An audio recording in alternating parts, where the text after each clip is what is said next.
درد کی دنیا سے گزر کیوں نہیں جاتے، اس درد کی دنیا سے گزر کیوں نہیں جاتے، یہ لوگ بھی کیا لوگ ہیں، مر کیوں نہیں جاتے۔ ملکہ زیب النساء ایک خوبصورت ملکہ گزری ہے، اس کو ایک قیمتی چینی آئینہ تحفے میں ملا، یہ ایک روایت مشہور ہے۔ تو اس نے اپنی خادمہ سے کہا کہ جاؤ ذرا وہ آئینہ لے کے آؤ، میں بھی اپنا حسن دیکھوں کہ کیسے نکھر کر سامنے آتا ہے۔ تمہارا دل میرے دل کے برابر ہو نہیں سکتا، وہ شیشہ ہو نہیں سکتا، یہ پتھر ہو نہیں سکتا۔ اس نہیں کا کوئی علاج نہیں، اس نہیں کا کوئی علاج نہیں، روز کہتے ہیں آپ آج نہیں۔ پاکستان دلی کے آخری بڑے شاعر تھے، 2,500 کے قریب ان کے شاگرد تھے اور سب شعراء تھے، بڑے بڑے نام ہیں ان کے شاگردوں میں۔ وہ آئینے کو بھی حیرت میں ڈال دیتا ہے، وہ آئینے کو بھی حیرت میں ڈال دیتا ہے، کسی کسی کو خدا یہ کمال دیتا ہے، کسی کسی کو خدا یہ کمال دیتا ہے۔ تیری ترچھی نظر کا تیر ہے مشکل سے نکلے گا، دل اس کے ساتھ نکلے گا اگر یہ دل سے نکلے گا۔ بسم اللہ الرحمن الرحیم۔ آج ہم پڑھیں گے بلبل ہندوستان استاد نواب مرزا محمد داغ دہلوی۔ ان کا تخلص ہے داغ، پیشہ ہے مصنف اور شاعر ہیں، موضوعات عشق، صنف غزل، قصیدہ، مخمس۔ داغ ذوق کے شاگرد تھے، جائے سکونت برطانوی ہند دہلی، اور 74 برس انہوں نے عمر پائی۔ داغ کے یہاں جو سب سے نمایاں چیز ہے وہ محاورہ اور زبان کا چٹخارہ ہے، ان کا انداز بیان بے حد خوبصورت ہے۔ داغ کی غزلوں میں عشق کی معاملہ بندی کی تعریف سنیے جی۔ معاملہ بندی کسے کہتے ہیں؟ محبوب سے ہونے والے معاملات کو شاعری میں بیان کرنا معاملہ بندی کہلاتا ہے۔ تو یہ ان کی غزلوں میں معاملہ بندی، شوخی اور مسرت کے جذبات کی فراوانی ہے۔ ان کا انداز بیان سہل ممتنع کسے کہتے ہیں؟ سہل کے معنی ہے آسان، ایسا آسان اور سادہ کلام کہ اس سے آسان کہنا مشکل ہو۔ سہل ممتنع کا ایک شعر سنیے۔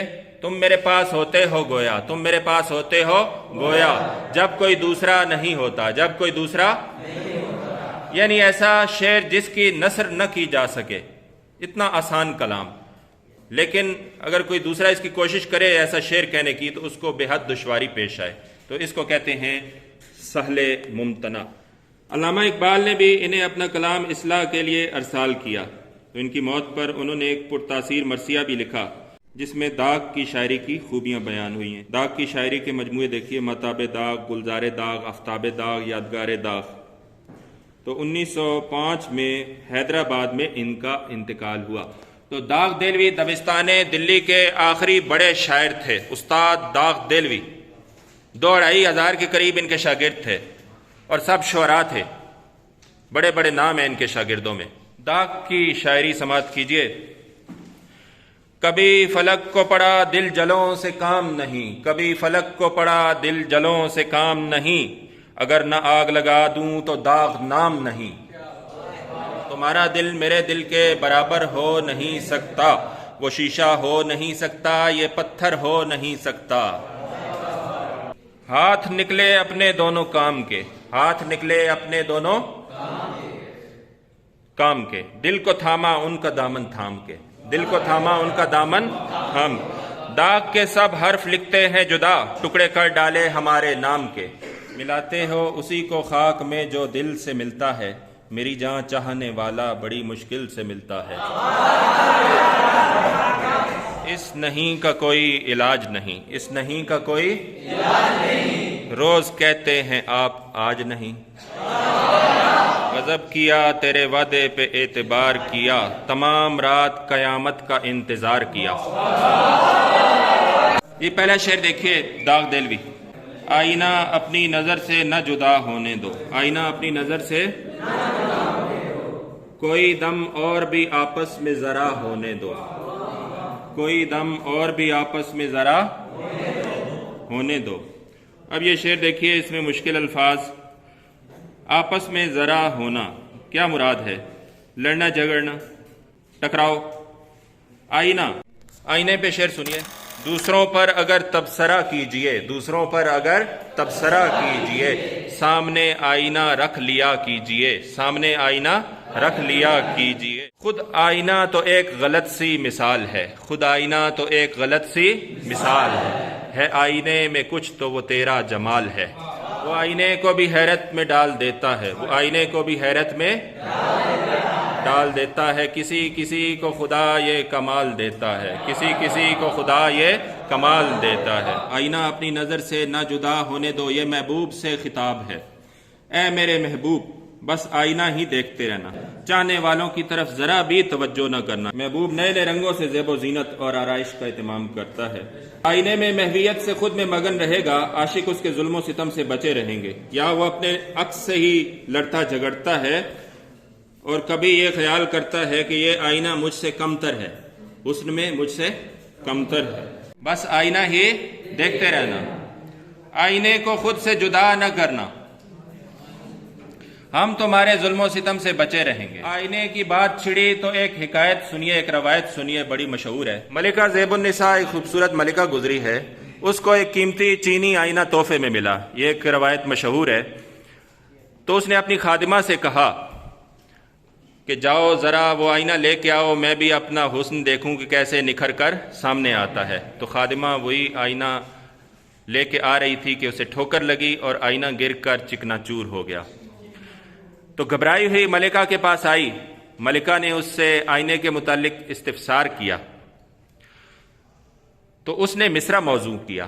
اس زمانے کی جو خادمائیں تھیں وہ بھی خوش ذوق ہوا کرتی تھیں، تو اس نے مصرع موضوع کیا، از قضا آئینہ چینی شکست، از قضا آئینہ چینی شکست، قضا سے تقدیر سے جو آئینہ تھا وہ ٹوٹ گیا۔ تو ملکہ بجائے اس کے کہ ناراض ہوتی، انہوں نے بھی جواباً مصرع موضوع کیا اور شعر کو مکمل کر دیا۔ ملکہ نے کہا، خوب شد سامان خود بینی شکست، اچھا ہوا کہ خود بینی کا سامان، غرور کا سامان چکنا چور ہو گیا۔ کم نگاہی میں اشارہ ہے اشارے میں حیا، یا نہ ہونے دو مجھے چین سے یا ہونے دو۔ اب یہ مصرع جس طرح میں نے پڑھا ہے اسی طرح آپ نے اس کی تشریح بھی کرنی ہے، اسی طرح اس کو دیکھنا ہے اس مصرع کو، کیونکہ دوسرا مصرع میں نے کہا یا نہ ہونے دو مجھے، اس کے آگے بے شک آپ کوما لگا لیجئے، یا نہ ہونے دو مجھے چین سے یا ہونے دو۔ تو اب داغ کیا کہہ رہے ہیں؟ کم نگاہی میں اشارہ ہے، کم دیکھنا، کم توجہ دینا۔ کم نگاہی پر لکھیے کم توجہ دینا، سرسری دیکھنا، توجہ کم دینا۔ کم نگاہی میں اشارہ ہے اشارے میں حیا، تو محبوب حیا والا ہوتا ہے، بے حیا نہیں ہوتا، اور جس میں حیا نہ ہو وہ محبوب ہی کیا ہوا؟ کم نگاہی میں اشارہ ہے اشارے میں حیا، تو محبوب کی ایک ادا ہے کہ وہ کم دیکھتا ہے، حیا والا ہے۔ شعر سنیے، خوب پردہ ہے کہ چلمن سے لگے بیٹھے ہیں، خوب پردہ ہے کہ چلمن سے لگے بیٹھے ہیں، صاف چھپتے بھی نہیں سامنے آتے بھی نہیں۔ تو داغ بھی یہی بات کہہ رہے ہیں کہ یا نہ ہونے دو مجھے چین سے، یا ہونے دو۔ اقرار نہ انکار بڑی دیر سے چپ ہیں، اقرار نہ انکار بڑی دیر سے چپ ہیں، کیا بات ہے سرکار بڑی دیر سے چپ ہیں۔ محبوب کا کم دیکھنا اس میں بھی ایک طرح سے اشارہ ہے، ایک اس کی ادا ہے، اور اس اشارے میں حیا ہے۔ یا نہ ہونے دو، اب یہ قابل غور ہے، آپ نے کوما لگایا نا اس کے آگے، یعنی سمجھنے کے لیے، یا نہ ہونے دو مجھے، یعنی محبوب دیکھے گا تو میرا وجود ثابت ہوگا۔ نقطہ قابل غور ہے کہ محبوب دیکھے گا تو میرا وجود ثابت ہوگا، اگر محبوب میری طرف توجہ نہیں کرے گا تو میرا وجود بھی ثابت نہیں ہوگا۔ تو یہی بات کہہ رہے ہیں وہ، یا نہ ہونے دو مجھے چین سے، یا ہونے دو، یا تو نہ دیکھو کہ مجھے چین نہ آئے، یا پوری توجہ دو کہ مجھے سکون ملے۔ ایک کام کرو نا، یہ جو آپ نے مجھے سولی پہ لٹکایا ہوا ہے اور آپ جو ہے نہ پوری توجہ کرتے ہیں، لیکن پہلے مصرے میں وہ کہتے ہیں کہ یہ بھی محبوب کی ایک ادا ہے، یہ بھی محبوب کی ایک ادا ہے، یہ کم نگاہی، کم دیکھنا، سرسری طور پہ دیکھنا، تو یہ بھی اس کی ایک ادا ہے اور حیا والا ہوتا ہے محبوب۔ ہم بھی دیکھیں تو کہاں تک نہ توجہ ہوگی، کوئی دن تذکرہ اہل وفا ہونے دو. ہم محبوب کے سامنے بار بار اہل وفا کی خوبیاں بیان کریں گے تو کبھی تو وہ وفاؤں کے صلے میں محبت کا جواب دے گا نا, کبھی تو ادھر سے رسپانس آئے گا. ہم بھی دیکھیں تو کہاں تک نہ توجہ ہوگی, کبھی نہ کبھی وہ سنگ دل تو اس کا دل پگھلے گا نا, تو کبھی نہ کبھی تو وہ ہماری محبت کا جواب دے گا. اگلا شعر دیکھیے. آنکھ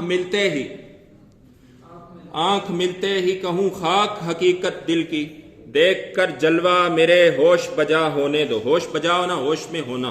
اس شعر میں آپ کون سے اشعار لکھ سکتے ہیں؟ محبت کا تم سے اثر کیا کہوں, نظر مل گئی دل دھڑکنے لگا, تیری ترچھی نظر کا تیر ہے مشکل سے نکلے گا, دل اس کے ساتھ نکلے گا اگر یہ دل سے نکلے گا. محبوب کو دیکھ کر ہوش و حواس جاتے رہتے ہیں, نگاہیں جب ملتی ہیں تو پھر ہوش و حواس غائب ہو جاتے ہیں, گم ہو جاتے ہیں. موسیٰ علیہ السلام کو دیکھیے, عشق حقیقی. رب ارینی, انہوں نے عرض کی تھی, اے رب مجھے اپنا جلوہ دکھا. فخرّ موسیٰ صعقا, تو حضرت موسیٰ علیہ السلام جو ہے اسی کے جلووں میں گم ہو گئے اور طور ریزہ ریزہ ہو گیا. شاعر کہتا ہے دل میں رہ گئی دل کی بات, دل میں رہ گئی دل کی بات. محبوب کے جلووں کو دیکھا, وہ جب سامنے آیا تو پھر ہوش ہی نہ رہا. وہ سامنے جب آ جاتے ہیں یک لخت یہ کیا ہو جاتا ہے, میں دل سے جدا ہو جاتا ہوں, دل مجھ سے جدا ہو جاتا ہے. تم دل آزار بنے رشک مسیحا کیسے, تم دل دکھانے والے, دل آزار پر لکھیے دل دکھانے والے, رشک مسیحا, تم معالج کب سے ہو گئے, تم دل آزار بنے رشک مسیحا کیسے, کم نہ ہونے دو میرا درد سوا ہونے دو, بڑھنے دو, کیونکہ آپ کی محبت کا جو درد ہے اس سے مجھے لطف حاصل ہوتا ہے. تو اس شعر میں آپ کون سا شعر لکھ سکتے ہیں؟ مریض عشق پر رحمت خدا کی, مرض بڑھتا گیا جوں جوں دوا کی. تم دل آزار بنے رشک مسیحا کیسے, رنج سے خوگر ہوا انسان تو مٹ جاتا ہے رنج, مشکلیں مجھ پر پڑی اتنی کہ آسان ہو گئی. شعر دیکھیے. کیا نہ آئے گا اسے خوف میرے قتل کے بعد, دست قاتل کو ذرا دست دعا ہونے دو. دست قاتل, قاتل کا ہاتھ, اس پر لکھیے معنی, دست قاتل, قاتل کا ہاتھ, دست دعا ہونے دو. یعنی کبھی تو اسے میرا خیال آئے گا نا, تو کبھی تو اس کو پچھتاوا ہوگا, کبھی تو اس کو پچھتاوا ہوگا. جو کچھ اس نے کیا, کہ میرے قتل کے بعد اس نے جفا سے توبہ کی, میرے قتل کے بعد اس نے جفا سے توبہ. ہائے اس زود پشیماں کا پشیماں ہونا, ہائے اس زود پشیماں کا پشیماں ہونا. اسے پچھتاوا ضرور ہوگا. آخری شعر دیکھیے. جب سنا داغ کوئی دم میں فنا ہوتا ہے, اس ستم گر نے اشارے سے کہا ہونے دو. بے رخی کا جدائی اور سنگ دلی کی انتہا ہے.